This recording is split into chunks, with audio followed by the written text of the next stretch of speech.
सुरुवात तर छान झाली, पण अजून सर्व करामत पुढेच आहे. आता वैष्णवांना चिथावणी द्यायला काही हरकत नाही, पण त्याआधी पीतांबर शास्त्रींना या कार्याचा अहवाल सादर केला पाहिजे.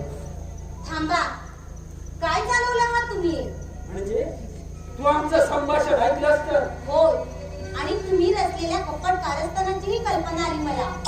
लिंबराज आणि नरहरी यांच्या वितुष्ट आणून काय करणार आहोत तुम्ही? हे तुला काय करणार?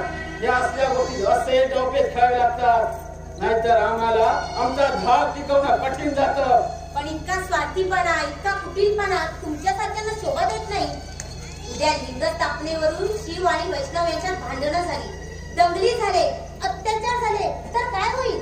काही का होईना, आम्हाला काय त्याचं? छान, म्हणजे निरपराध लोकांचे बळी जातील, त्यांच्या बायका विधवा होतील, पोरं बाळ उघड्यावर पडतील, घरदार जळून भस्मसात होतील आणि त्या पेटलेल्या होळीवर तुम्ही आपली पोळी भाजून घेणार तर या साऱ्याचं पाप तुमच्या शिरावर पडेल. पाप पुण्याची पर्वा दुबळ्याली करायची, आमच्या सारख्यानं त्याची ढिली बाजू चढणार नाही. हे बघ, आम्ही तुझ्यासाठी खरतरी पैठणी आणण्याची व्यवस्था केली आहे. सोलापूर, तेव्हा तू इथं जे काही पाहिलंस ऐकलंस ते विसरून जा. ते शंक नाही.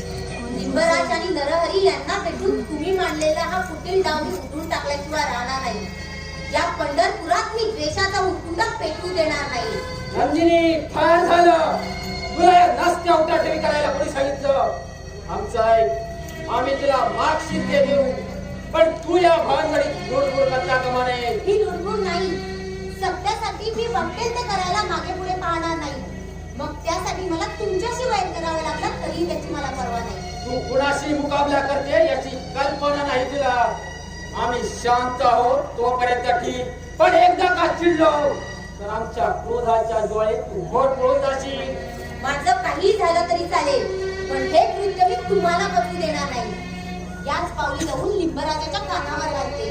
तू खूप जाशील, पण तुला जाऊ कोण देणार? बोलत्या महिनेचं तोंड कसं बंद करायचं ही कलाही आम्हाला अवघड आहे. म्हणजे काय करणार आहात तुम्ही? काय करणार? चंद्रभागेच्या तीरावर असलेल्या पडक्या वाड्या तुला कोंडून ठेवतो, बाहेर दिशा बंद करतो आणि मग पाहतो तुझ्या नकरा. दुर्वा, मला स्पर्श करू नका.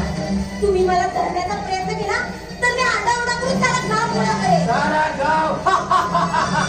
अगं, या बुजुर्गाच्या पुढे येण्याची कुणाची आज्ञा आहे? धावा, धावा कोणीतरी. कोणी थांबणार नाही. आता तुझी गावाची चंद्रभागा